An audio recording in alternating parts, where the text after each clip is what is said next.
To the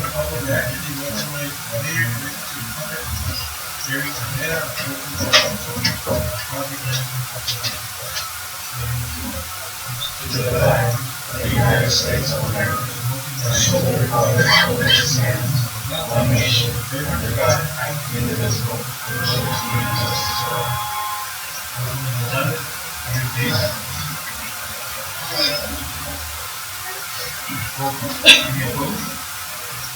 Mayor Gerardo Anaya, Vice Mayor Martha Garcia, Councilman Miguel Villarreal, Councilman Carlos Gonzalez,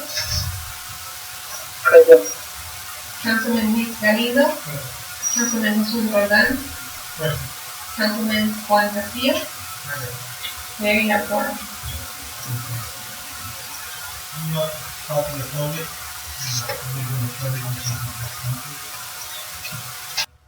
Good evening, and honorable members of council, mayor, vice mayor. Happy New Year.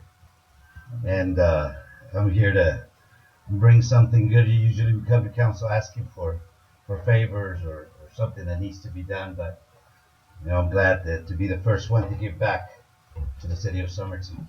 Last year in September, we had our first annual tower tournament, soccer tournament, and we had two divisions, U12 and U14. It was a great success. And after we did everything that we had to do and accommodate everything that the recognitions and all that, we feel that council needs to get some recognition as well, from the city manager to facilities to public works. Everybody helped for that tournament to be a success. Today with me I have the two teams and the representative of Milo America. Both of them won that tournament, first year tournament. And with that, I don't want to take too much of your time. I have a plaque that I want to present to you, Council.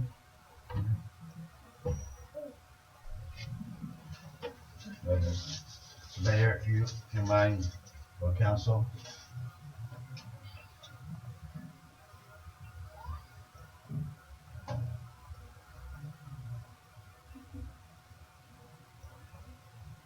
Recognition for your support, the support for sports presents what? Any pictures?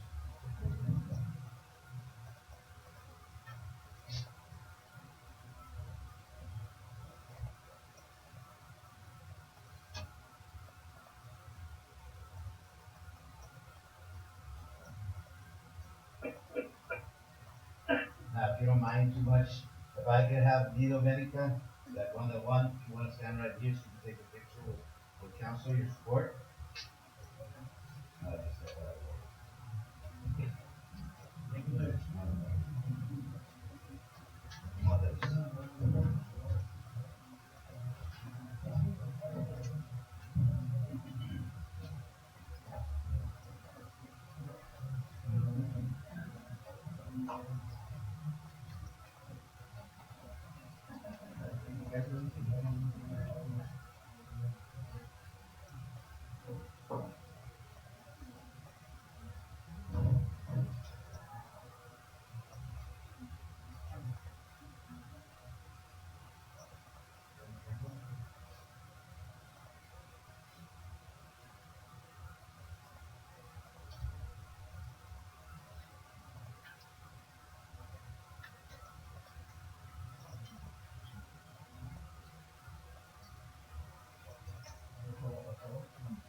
And again, council, thank you for your support.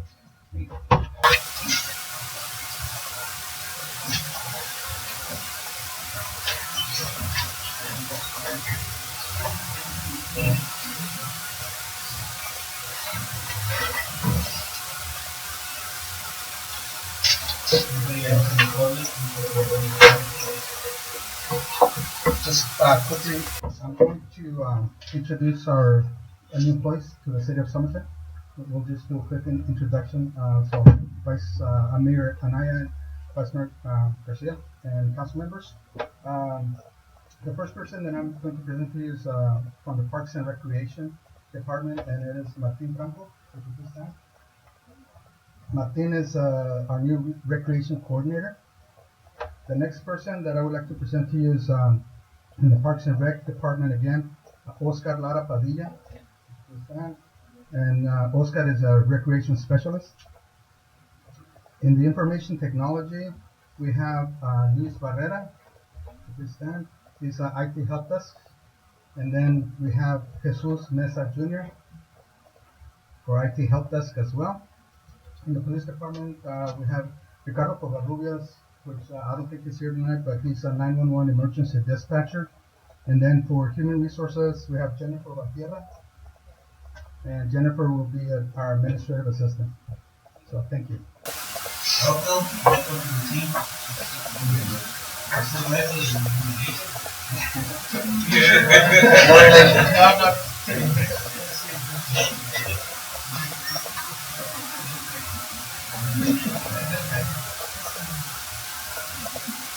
Anybody else want to comment?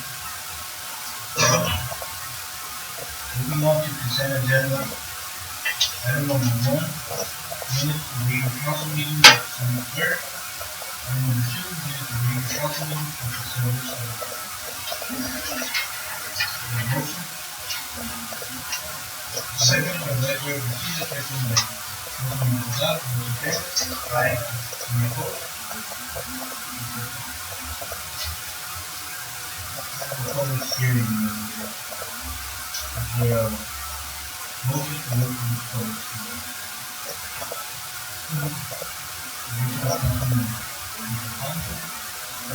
Second by Vice Mayor Garcia, as a bill. Aye. Any opposed?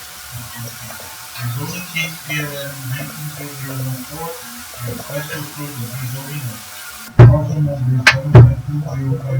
7920504 from Act 10 to Latin Industrial.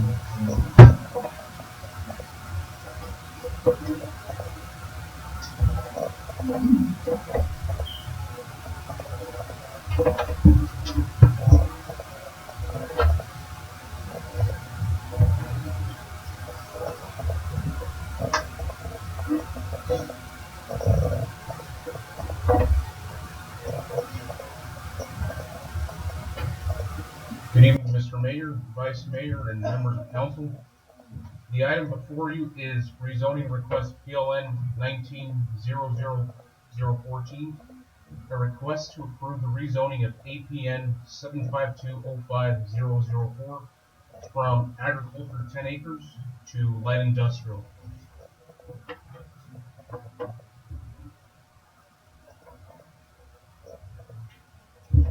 The parcel we are discussing for the rezoning is 152 South Avenue B, located at the cross streets of County 16th Street and Avenue B. It's a 1 acre parcel. The owner of the property is also the agent of the project. He is applying to rezone on his own behalf. And right now the zoning is Ag 10, and the proposed zoning is light industrial. You may recall that recently there was. You may recall that recently we did a rezoning for the 20 acres south of that parcel. This is so on the map shown here. Can you see that on your tablets? The map. So this is the subject property, and we just did the one to the south. These two were approved to change from light industrial to. From Ag 10 to light industrial. So this case is asking for the same thing, the same kind of rezoning, from Ag 10 to light industrial. That's kind of the pattern that's going on up there.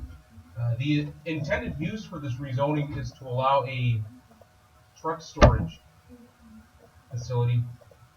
That's what the applicant has disclosed so far. And the current use is currently vacant. It's a vacant lot.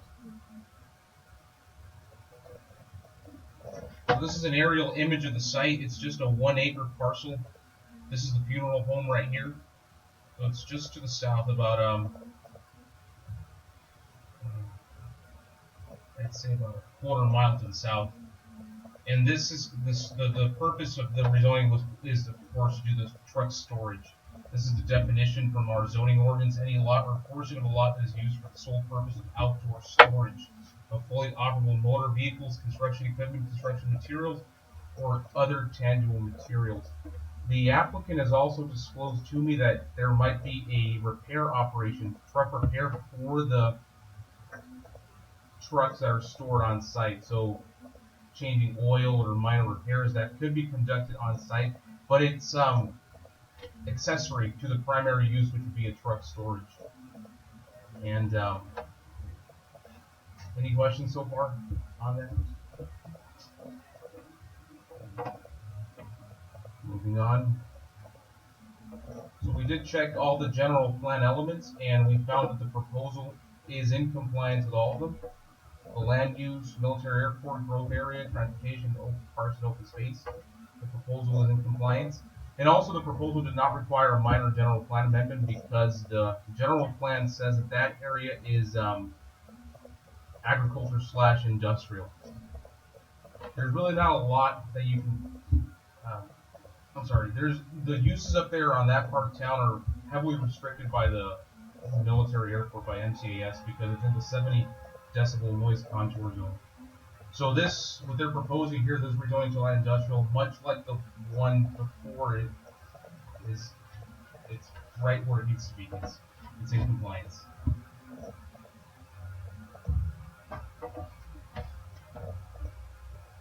As is common with rezonings, as is required actually with rezoning, we sent out a request for comments to several public agencies, public utility companies, and surrounding municipalities, asking comments for this project, and we received 3 comments. The first one came from MCAS, and their comment was that because this parcel APN 75405 is located within the 70-75 decibel noise contour for MCAS, light industrial is a category which is a compatible use in this noise contour. However, as a condition of approval, we respectfully request to review and provide comments on any development of this parcel to ensure compatibility with their Marine Corps order air installation compatible use zones. So any development that comes to this parcel as a result of the rezoning, we will have to route to MCAS. We have a good relationship with MCAS, so we're going to forward any project to them so that they can have the opportunity to provide comments. And more than likely, the comments will deal with sound attenuation if they were to be commercial uses. But that's what they requested. And then the county, Juan Leal Rubio from the county, said that proper buffering and screening requirements should be required on the subject property to ensure surrounding residential and ag land uses are protected. So he's saying that the property should be screened so that this truck storage should be, it should look nice. So because there are some houses around there, and it, even though it's a light industrial use, it should be aesthetically compatible with the surroundings. So that's actually regulated by our zoning code, and any proposal that comes to it, we will review for this particular requirement. Even if you hadn't put that comment, we would still be checking for it to make sure it was compatible. It looked nice and was following all the zoning regulations. And then the number 3 came from our Public Works Department. He says, the lot on the east side does not have legal access to the property. Can we require an access easement? Parentheses, easement will be required. What he's talking about here, I'm going to go back to the map. This property here, it's behind the subject property, and it doesn't show it very well there, but the access road that this house uses to get to Avenue B is actually inside that property. So, as is legally, the owner couldn't close the whole lot, and he could close off access to Avenue B for the house behind it, which is a separate owner. So what the Public Works Department is requiring as a condition is for an access easement to be maintained so that this owner of the house can keep accessing that the Avenue B from this little road here, and also for fire. That's good to have that access maintained.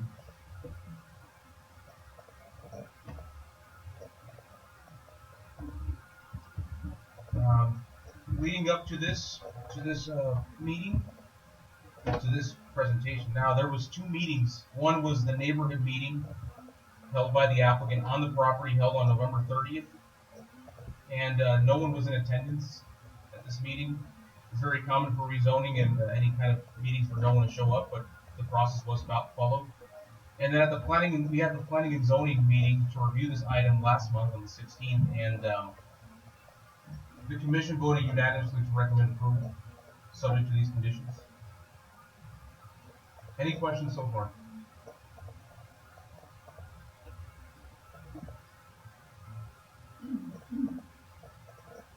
So these are the conditions of approval, which are going to be requested of this project if it is approved. Number 1, this is a standard condition: all projects shall comply with all codes, municipal, federal, and state. Number 2, the owner shall be responsible for verifying utility availability, negotiating any access issues with adjacent properties, involving any underlying matters not revealed during the due diligence period and subsequent rezoning process. Standard condition. Number 3, the applicant owner must record an access easement to allow continued access from Avenue B to the properties located to the east before issuance of any building permit. The applicant is responsible for verifying dimensions and locations of easement with Somerton Public Works Department. So if this is approved, before the applicant can actually move forward with his truck storage facility or anything else that he allowed under light industrial, he's going to have to come to the city and check with the Public Works Department to see about the easement, the width, and the exact dimensions and locations, and it's going to have to be recorded before we issue any permits. And number 4, all future development of this parcel will be forwarded to MCAS planning staff for review as they request it. And that's all. That's all I've got for me. The applicant's also here if you have any questions for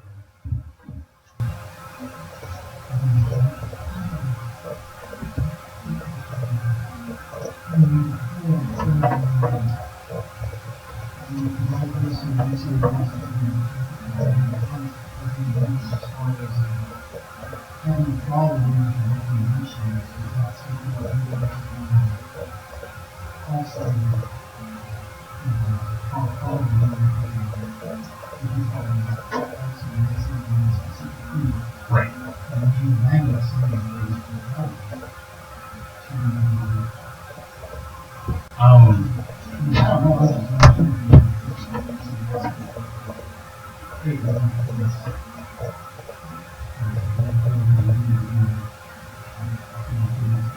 That they must comply. Well, we have a table in our zoning ordinance,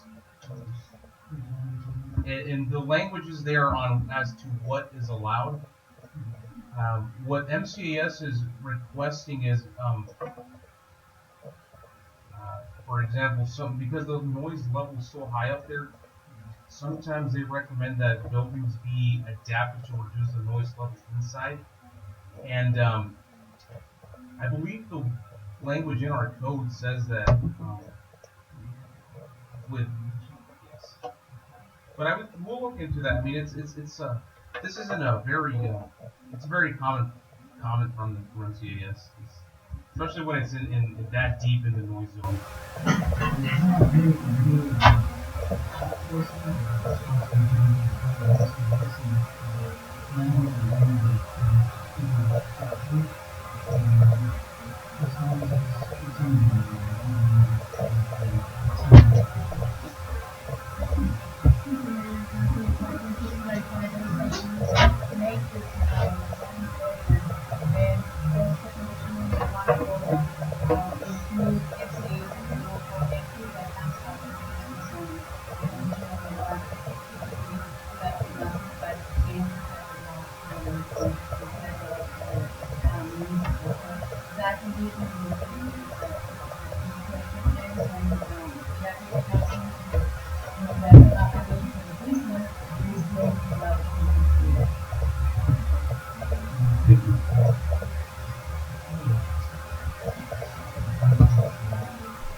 Well, Mr. Mayor, that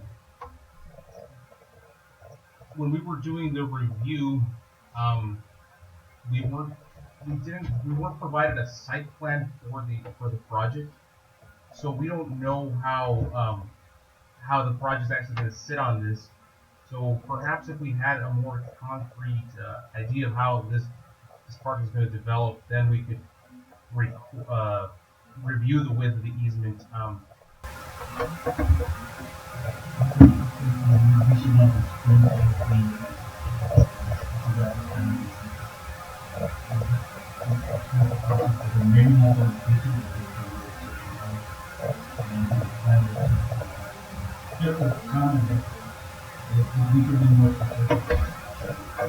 Okay. Are you okay with leaving the condition as is, or would you like to modify that to be a standard? We know the width, if there's a reason why not specifying the width, much rather have the owner, instead of leaving it purely as a limit, there's a 24-foot easement, Okay. whatever, our city standard is for, and a fire equipment,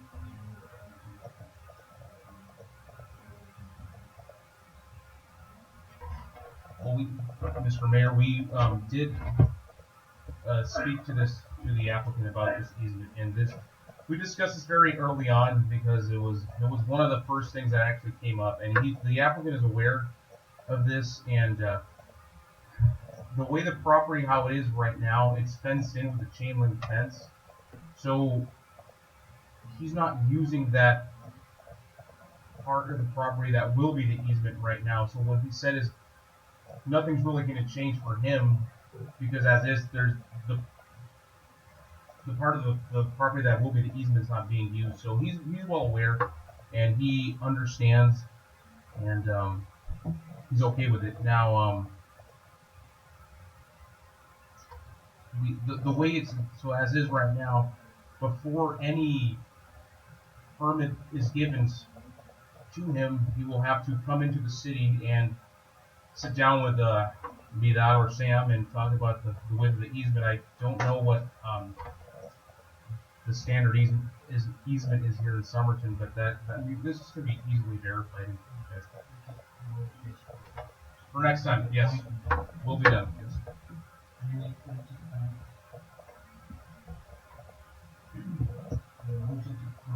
Anybody from the public?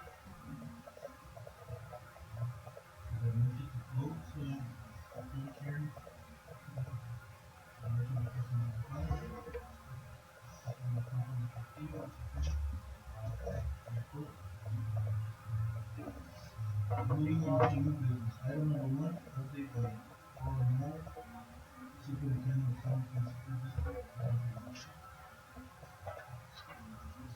Good evening. Thank you for inviting me here tonight.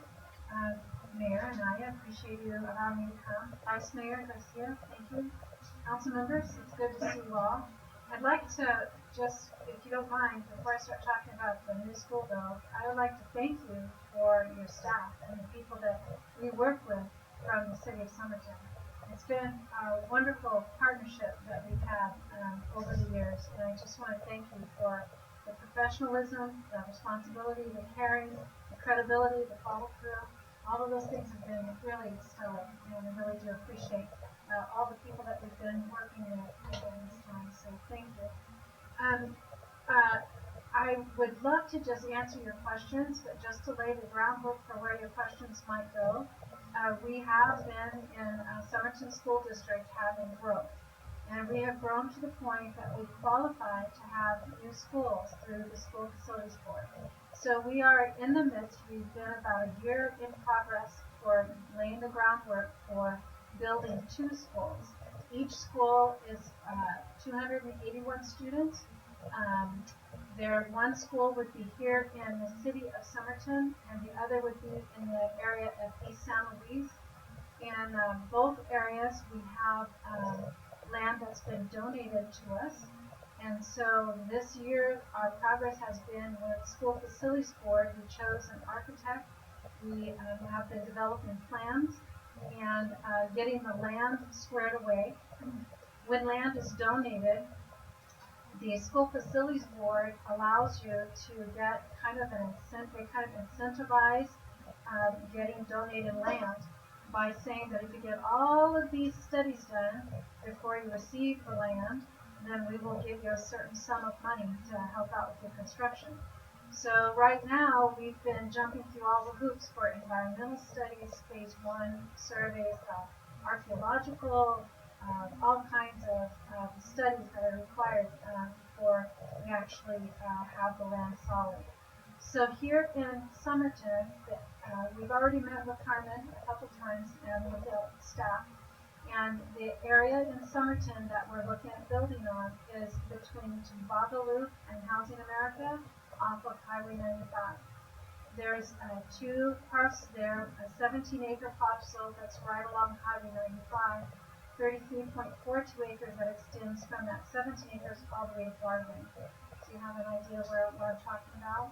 So we were donated several years ago the 33.42 acres, and currently we are negotiating an exchange for the 17 acres.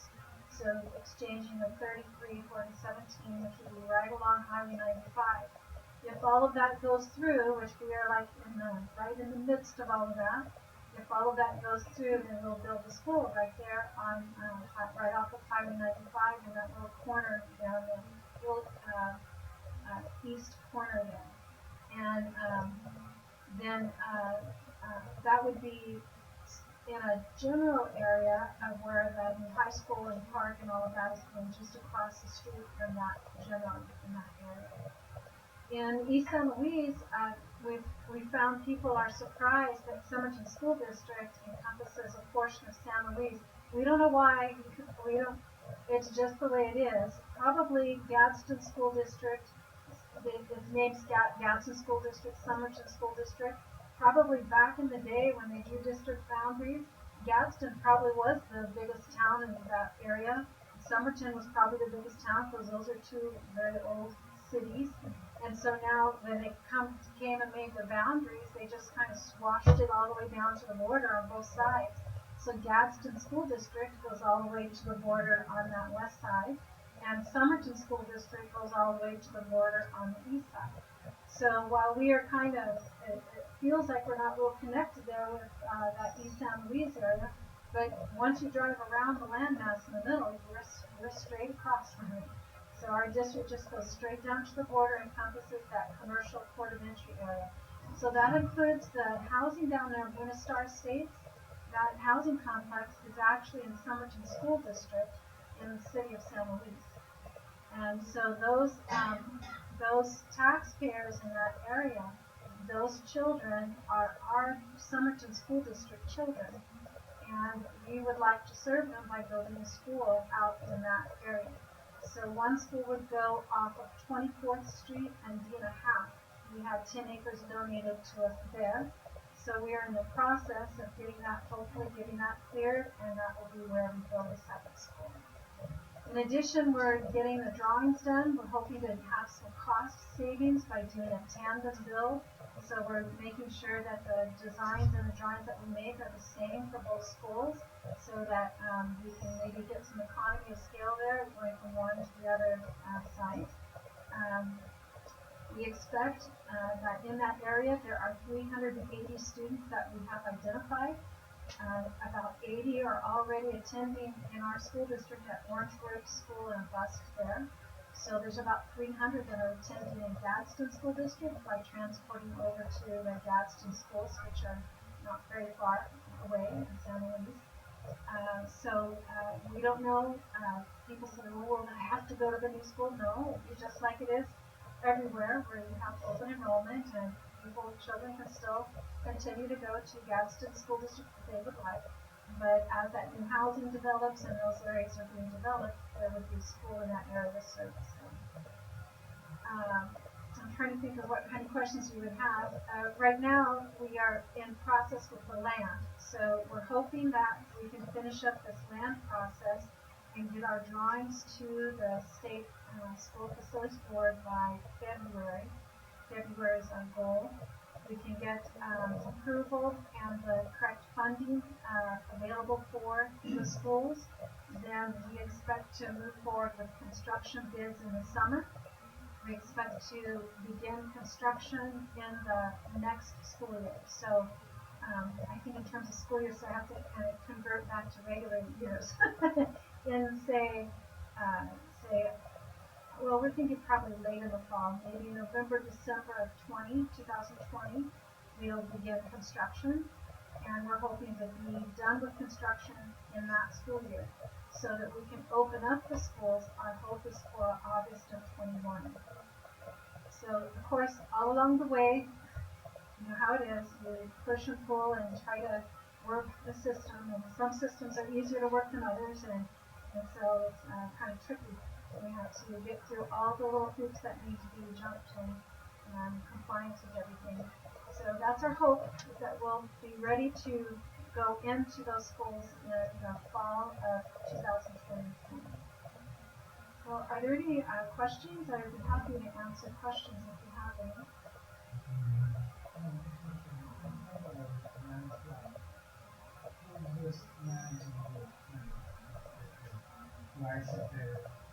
Fine. Sure. Well, I don't want to be too detailed because we are in negotiation with them, and I don't want to make that party angry or upset if they didn't want to be here or say who they were. But their recent buyer, they bought that piece of land along 95. But if we build a school, say on the land we already own, down by Garden, down on that lower side there, then we're in the way of their farming. And so it actually would be better for them if we were up there by 95. And then the piece that they farm is all connected, and it doesn't inhibit their farming practices. So it's actually to their benefit. For us, we consider it to our benefit because we think that the cost will be less for the infrastructure needed along 95 than if we were down in Garden where we would have to develop that road. And there's a lot of impediments down on that side that might be more costly than what's already available on the other side of it.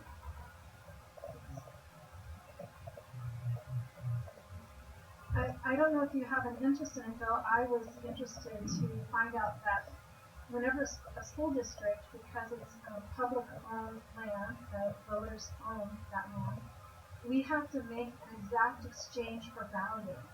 So one of the things we had to do was get an appraised value, and the exchange will be for the exact value. We're not allowed to make deals or anything to make an exchange. So the appraised value is the exact swap that we have to make. And in order to sell land, a school district has to go to the voters. I didn't realize that until we started this process. But if we as a school district, we had land donated to us and we decided we wanted to sell it, we would have to go ask the voters if it's okay to sell that land. So that's how the exchange or the conversation began.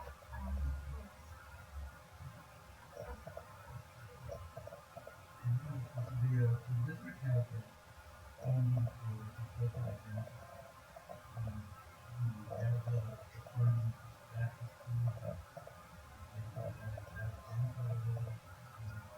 Yeah, and in school finance, your funding comes from your students who attend.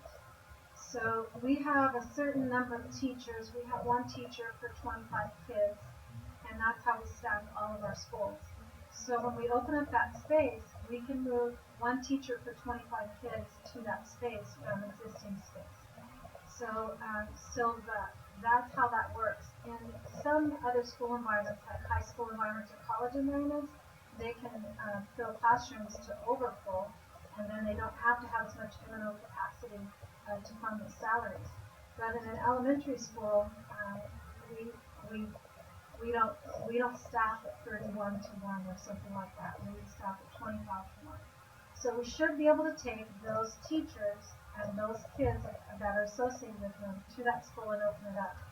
It will have extra costs because now you're going to add 2 custodians and you're going to add a food service staff and you're going to add the other support staff that go there. But you don't, the money follows the students who are in that school. So we should be able to take existing staff and move those students that are there. If we get more students, like when we go to East San Luis, if say we get 100 students out of that Buenos Aires states that want to attend our school, then those students come with the funding that then supports the staff for them. So that's how that works.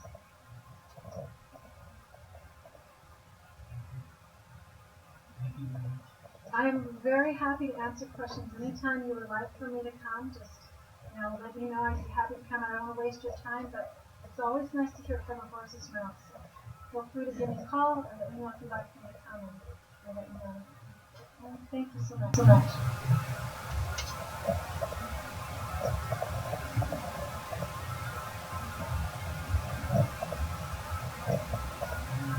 Consideration of possible approval of optimistic policy, planning of the year of planning awareness and access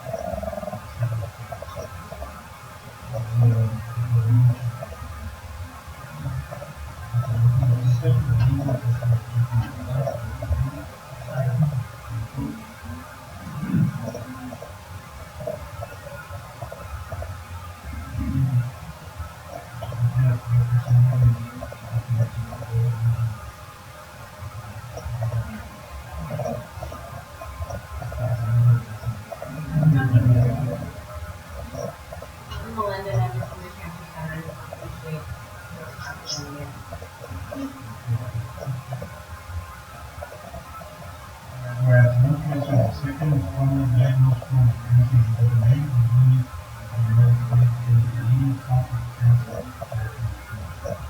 Whereas more than 90% of people diagnosed with cancer or lung cancer smoke and practice cigarettes for at least 30 years or two packs a day for 15 years. Prevention includes detection of significantly reducing the number of deaths from prevention. Whereas researchers, scientists, numerous non-profit organizations are dedicated to discovering the cure of cancer. In the year 2020, the Lima Region Medical Cancer Center was chosen as method to prevent and detect lung cancer. Whereas Lima Region Medical Cancer Center recognizes that education is medicine, monitoring thousands of deaths and achieving lung cancer. This gives hope for the now therefore try to have the mind aware that it is something to outright contain. Anything is good and weird and effective and lung cancer is the same as solid. And encourage all this thing to support the education, prevention, and treatment process for those far as possible.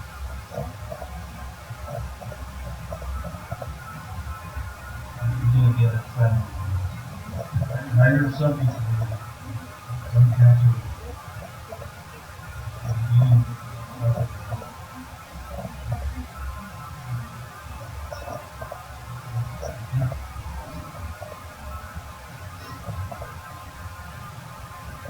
American is not going to sign that now and get it in change their program.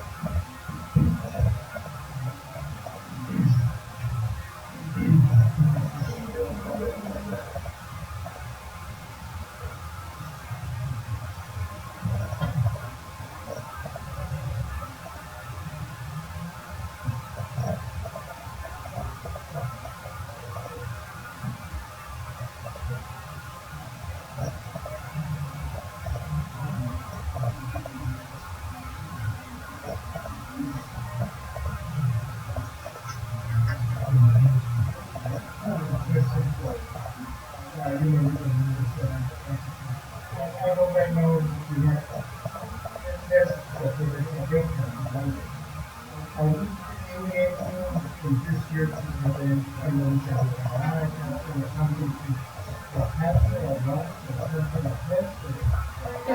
a study coming up that we're going to try to do a fast track program to prevent lung cancer, and that's going to be coming up this year.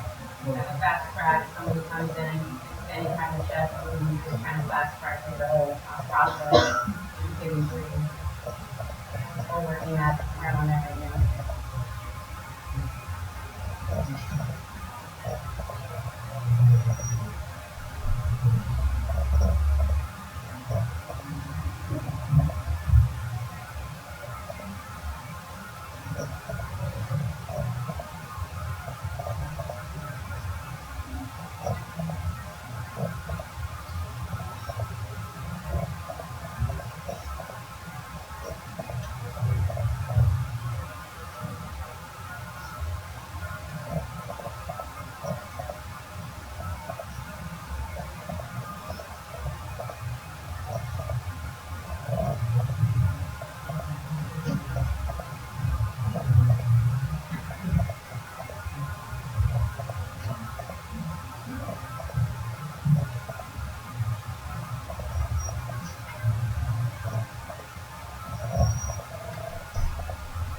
Number 3, motion to approve the zoning changes and PLN 1904.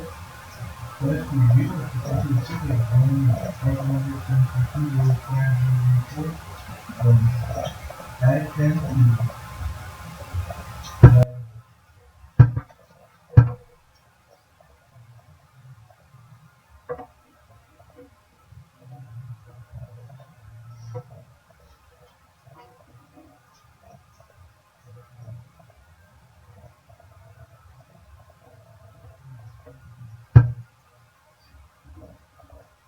Mr. Mayor and Council,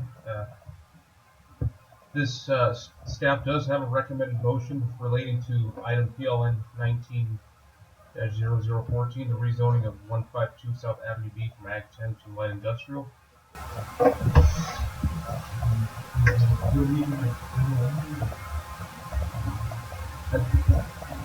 Mayor, this is just the request and motion to approve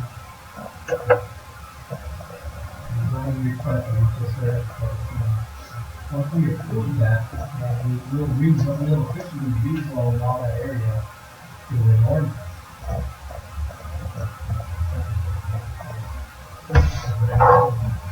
Right now, we're just asking you to motion to approve the request, and then we have to amend our city ordinances.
Thank you, Mr. Mayor, Council. This is ordinance number 2020-001, an ordinance of the City of Somerton amending ordinance number 2015-002 and rezoning certain areas in the city for real property described herein as APN 75405-004, more particularly described on Exhibit A, attached hereto from Agriculture 10, Ag 10 to Light Industrial.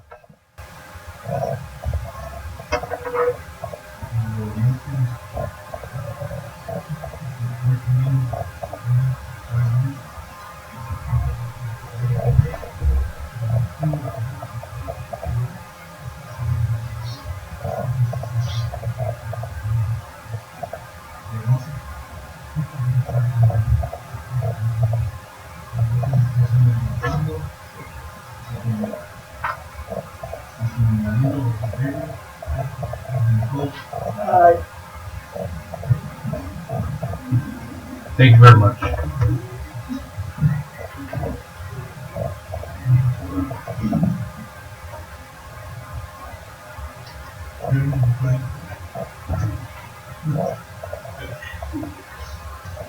item is for consideration of working at home bidder and Somerton Garden Two water main and road improvement.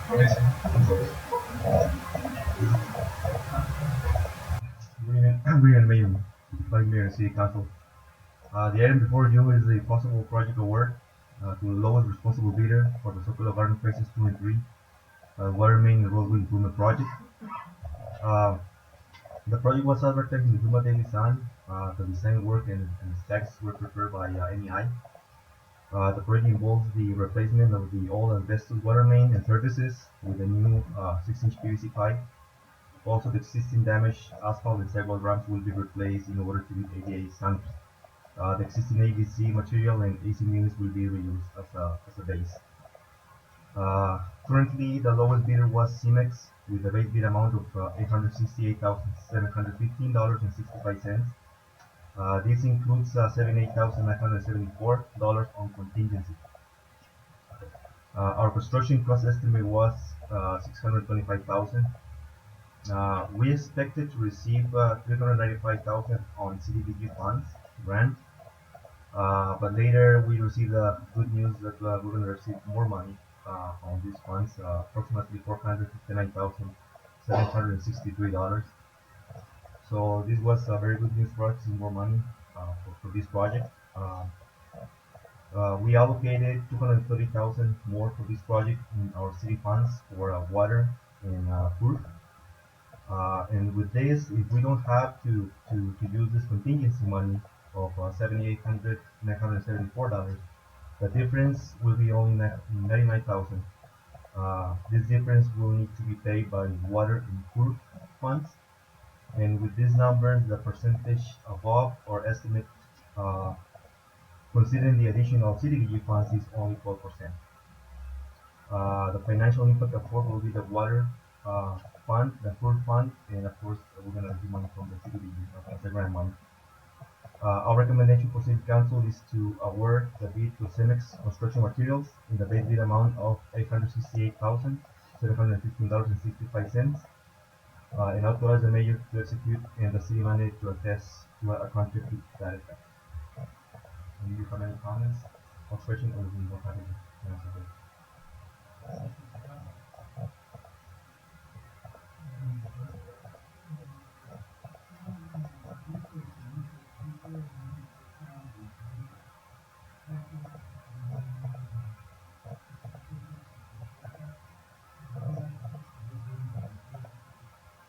We are.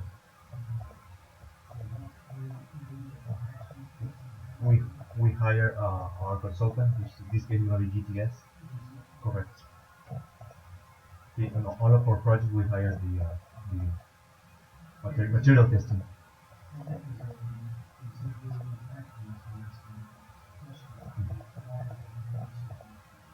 Sure, that works.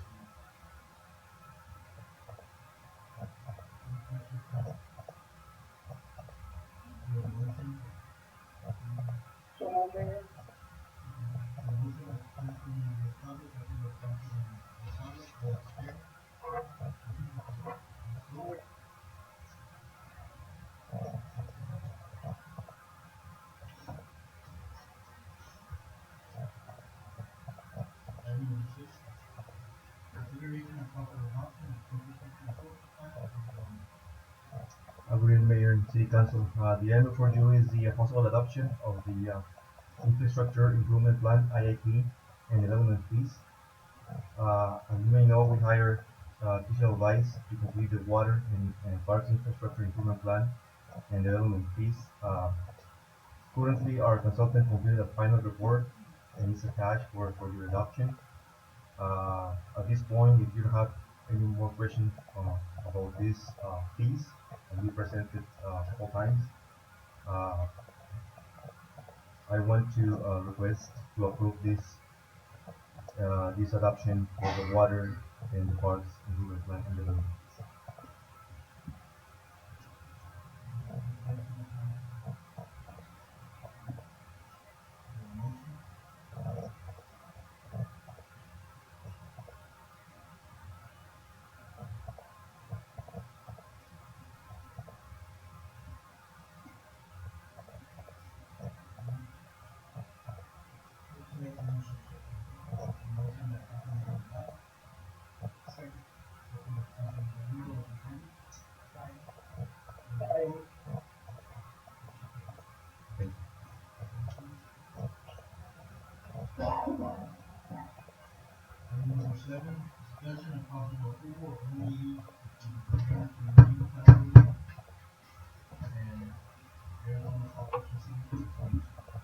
Good evening, Mayor, Vice Mayor, council members.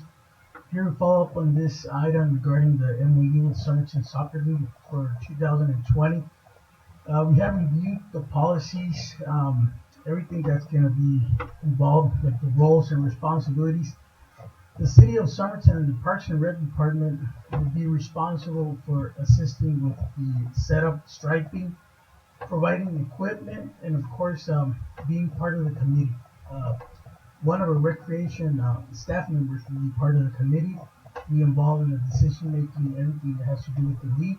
But the organization, programming, complaints, all that, the management will be on the league itself. Mr. Lozano has reviewed the MOU. We're in agreement and we are looking to move forward with this for approval.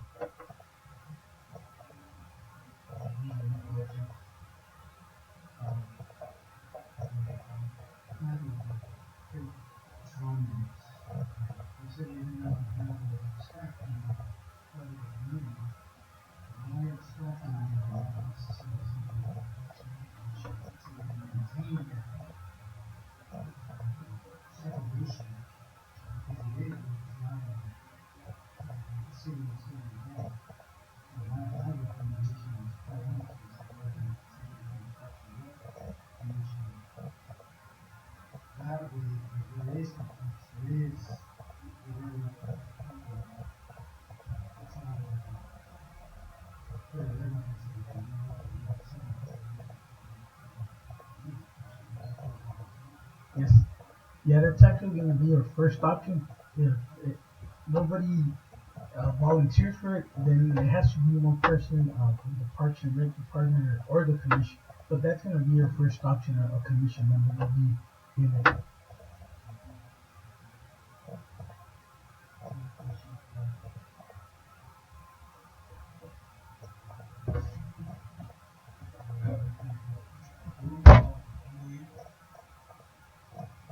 So move, Mayor.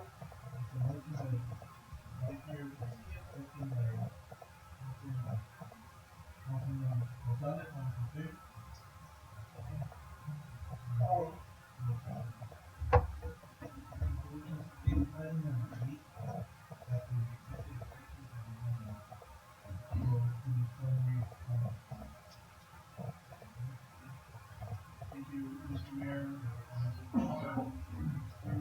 Brief items. I received a phone call this morning from Daniel Ortega, APS Southwest Division Manager, that he and APS General Construction Manager were down at Sonoma Park with the overhead power line situation. You may recall the city had expressed an interest in underground the power line in the facility of Sonoma Park. So Public Works Director, Alicios, Tapia and I went down to meet with them. We talked about the project and what it would look like. As the mayor mentioned a few weeks ago, APS is looking at honoring its original proposal of underground those lines, even though the actual cost is greater than that. So we're hoping to see some progress on that project soon, and that will certainly add some additional attractiveness to that work. I wanted to thank Public Works Administrative Assistant Sally Cavazos for all her work in getting the agenda packet out. Not only is she doing this in addition to her regular duties, but then being here tonight and getting that agenda packet out was using agenda software that she wasn't fairly familiar with until about a week ago. She came in on holiday PTO to make sure that was a little ahead. And thank you for that. We are going to be getting new agenda software in place by late February, which will have more functionality, easy reviews, cross-platform, cloud-based, so situation like that.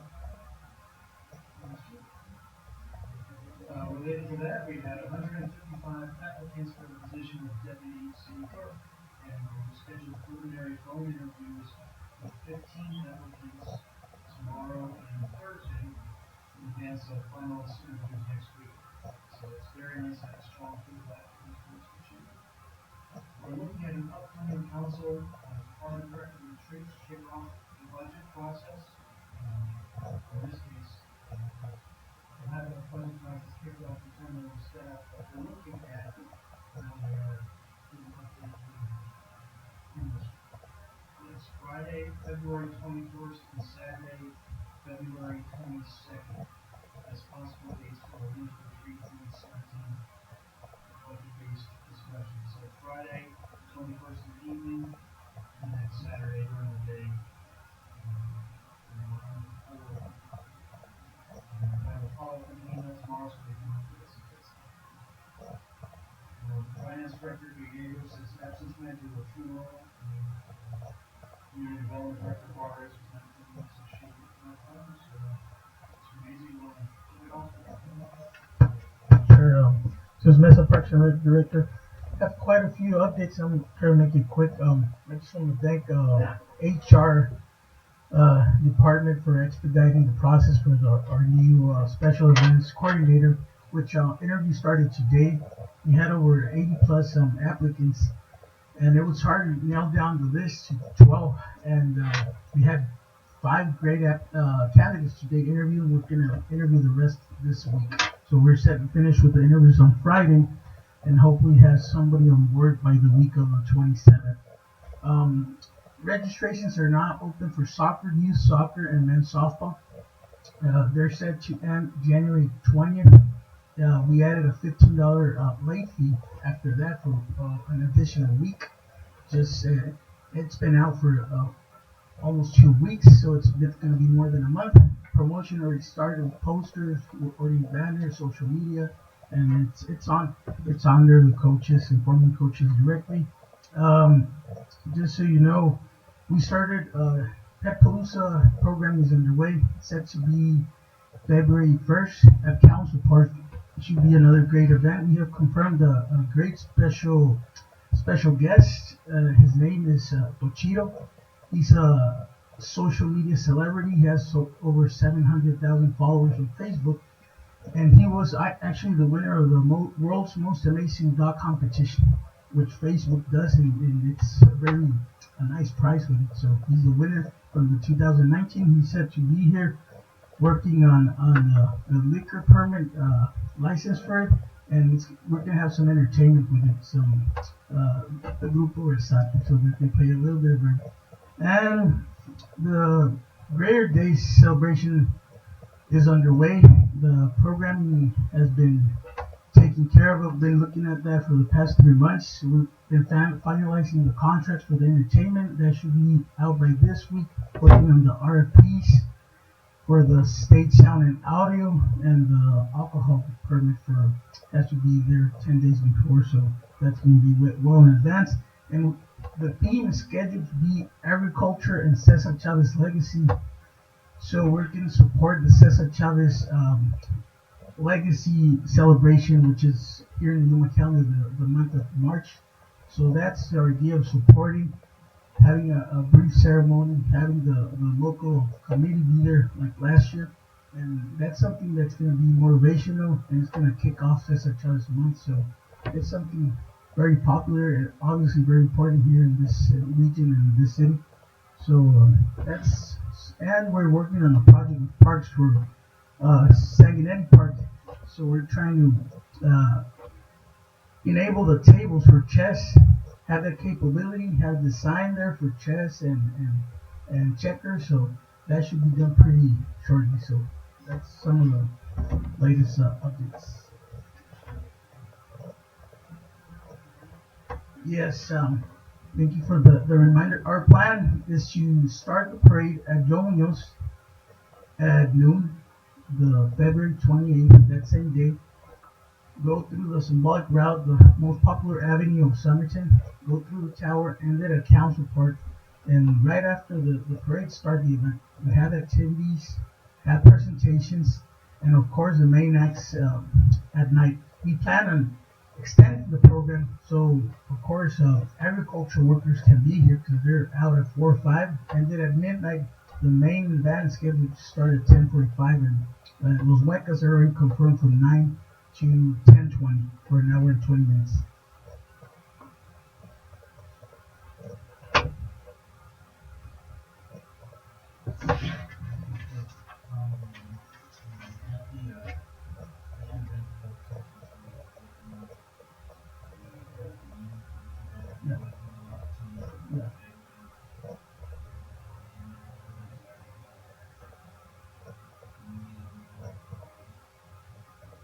Yeah, sure. Just so you know, the commission, we did run it through the commission theme and that they were good with it, something like that. But we didn't want to go with a Western theme because neighboring city already did their celebration, their anniversary. So we want to go with something more symbolic. Yeah, yeah, the committee get it involved. Yeah, organizations.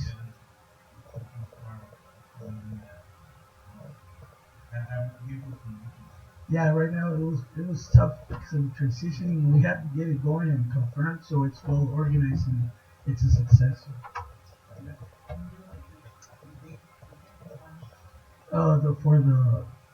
It's February 29th from 2 to midnight.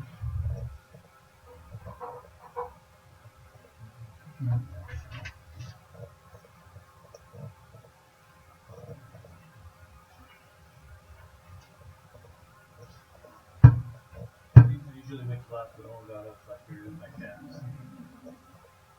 I don't have much, but if you look at the weekly report I sent in, you'll see I sent in the year-end statistics. So I'm going to do the year-end report, but there's some interesting statistics in there that show us the things that are impacting our responses. One of them is that we're running on a motor vehicle accident every other day. It's a lot. Over 143 accidents this last year, and we're if you go by what we've done since beginning of December now, we're on track to do even more than that, about 180 some transit failures. The accidents are getting more serious, which is interesting because they had gotten less serious as a result of the destruction of the cars. The cars can take a real big beating down. People can walk away uninjured. But we had a couple fatalities in the last 4 months. Another thing that sticks out when you look at the statistics, and some of you are not seeing the background, I have the background. The last month we had 2 accidents at Avenue B and 19th again in the desert there. One of them required a 11-year-old boy to be thrown off Phoenix the last week of November and bruised for him, which was very dangerous. He had a concussion also. Of course, he wasn't wearing the appropriate riding gear. This was 18 and he got hurt. But that continues to be a problem for us. And we've attempted to reach out. I've sent the ambulances out there during the weekends, kind of patrol the side and talk to people. It hasn't had much of an impact. We need to review your outreach on it. But I encourage all of you to read the statistics that I provided. I'll be providing a more in-depth report on that. Thank you.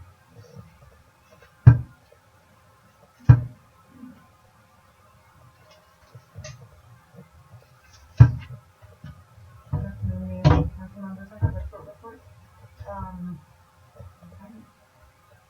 So we're hoping to, I don't know if you guys saw the news this morning. Warren C is asking for blood. We're running a little short on blood, so I'm gonna work putting together a blood drive, and hopefully I'll invite you as soon as I have some dates and times and coordinate with the hospital. That's one of the things that I have in mind and working on. And then we have the Citizens Academy coming in February 6th. We'll be there from 6 p.m. to 8 p.m. and it'll be a 10 to 11 week program. We'll give you more information when we have that as well. And then we have 2 more positions of police officers that we need to fill out in this last batch. And I want to thank Armando. I don't know if he's here, but Armando's been very critical in helping me expedite this process as well, because he's returned very promptly whatever I've asked of him, and I appreciate that a lot because it helps us move forward. So we have two more positions to fill, and the candidates that have put in this time around are certified. So I'm hoping that we don't have to be sending more people to the county than we have to. I also want to thank Mr. Lozano because the transition to one city prosecutor to another one has been very smooth, and I know he's finally going to get some assistance. But I want to thank you, Mr. Lozano, because that has been very, very smooth. Been working very well with us, and it's made it a lot easier for some of the process has been simplified. And lastly, I'd like to thank Dr. Nolan before I was able to thank you, but I know some of the council or the school board members are here present, and Dr. Noel has helped me a lot in some of the concerns and the issues that we've had with the traffic and the children crossing Main Street. She's also reached out to the health department and putting together a curriculum to provide to the elementary level and then continue on to the middle school. So that's going to be great for us. Thank you.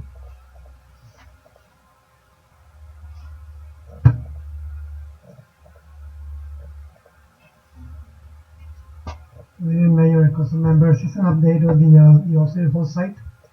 We got a couple of proposals so far for this site. One is a lease agreement proposal. that an agency submitted. The other one is a cash proposal. They're willing to buy the property and be able to renovate the building and then lease it for retail, office, and some services. That's the initial phase of the RFP, but they need to submit a little more detailed information, especially for the second proposal. The company is willing to buy the property for cash, but so far they give us only a verbal, a written discussion of what they're trying to do. The next step for them, if they're willing to continue, they need to at least show a site plan or facades, elevations of the building being remodeled, if that's the case, if any demolitions on the building or not. So I will be requesting for them to submit extra information.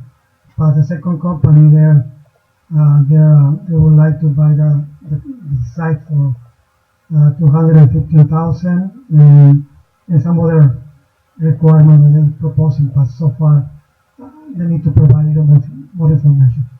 So far, two proposals on the old City Hall site.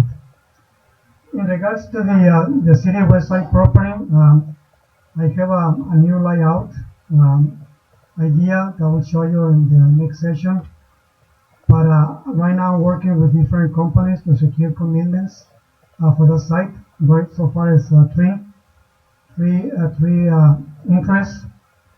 As you know, one is already has been in the last few months interested on the site. A commercial development is very interested for 4 acres as well. I'm meeting with this person tomorrow morning. But based on tonight's conversation, I will be able to provide more specific information to this potential developer. He wants 4 acres, but he wants also be facing Main Street. The other one I'm working is on the hotel that I'm expecting more information this week or the next couple of weeks. It's about 4 stories building and 90 plus rooms. And what I was told, they're looking into a mixed type of units, extended stay, and also regular units in the hotel. So that's the three that I'm trying to secure for sure. But one of the challenges, as you know, is the infrastructure. We need to connect the water and also the sewer, and we need to be able to be ready to say yes to these developments once they say yes to us, the city, that they're coming. So I'll be working with San Palacios and to get ready any at least a secure information that they're expecting from us to provide once they know that they're coming to Somerton. So some of the things that are very important for us to be ready to say yes, that we're going to provide the infrastructure for them. For the Main Street, I'm still working with the businesses. One submitted a proposal for the facade improvements. Right now they're selecting the contractors and the bidding process to do the work. So that will be coming in the next couple of weeks. And one of the challenges that you know in this business, especially in restaurants, we don't know how long it's going to be a new businesses to survive. So unfortunately, I just got another good news this morning that the new restaurant, the new gardens closed at the end of the year. And I'm trying to find out why, but I was talking to Emma Torres, and now we're trying to find another tenant for a location. The space was really improved, very nice. So it's going to be a little more opportunities for new business coming there. So I talked to Emma and we have new ideas. It's very hard to a new business coming to open. So 6 months, but that's part of the business. They have to be able to survive at least for 1 year. And that's a challenge that we have here. But they try it. I want to reach out to them and see in the future we can help. But may help, maybe it may help in different ways, but I know it's very hard for some businesses to start and then survive for a while. That's all I got. Thank you.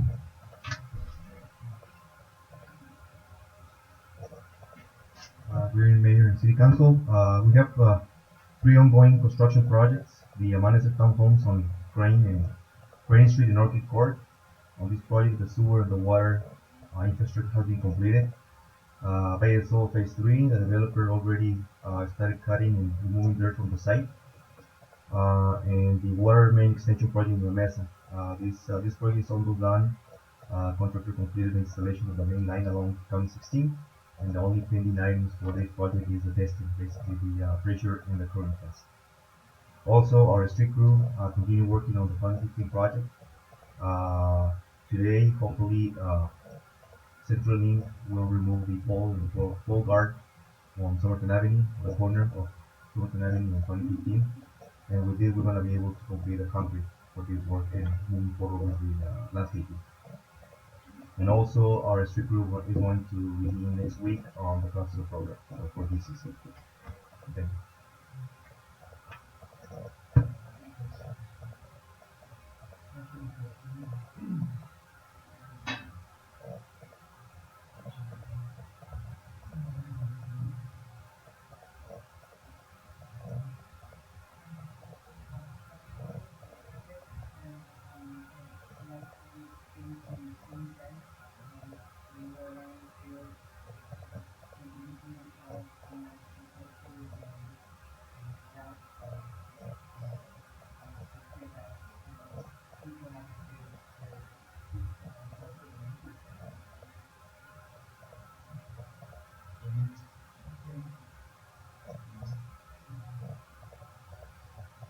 Hope everybody had a good new year.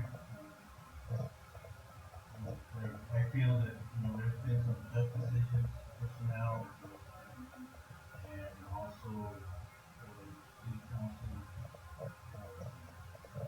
There were some decisions to have the waterway today for the impact, the signification, and it's always hard about those sort of decisions that you have to make to make the city to have a bright future. But it's hard. Hopefully, this year the decisions to minimum. That's what we signed up for. Going to fix that through upgrades.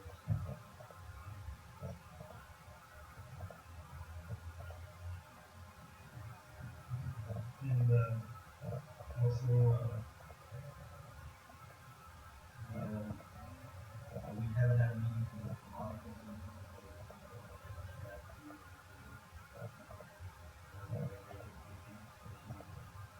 on PD,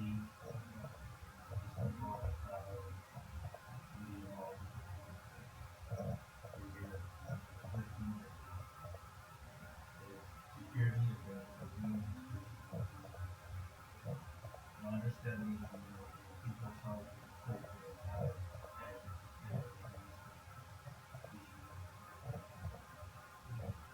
Thank you. This Thursday we're gonna have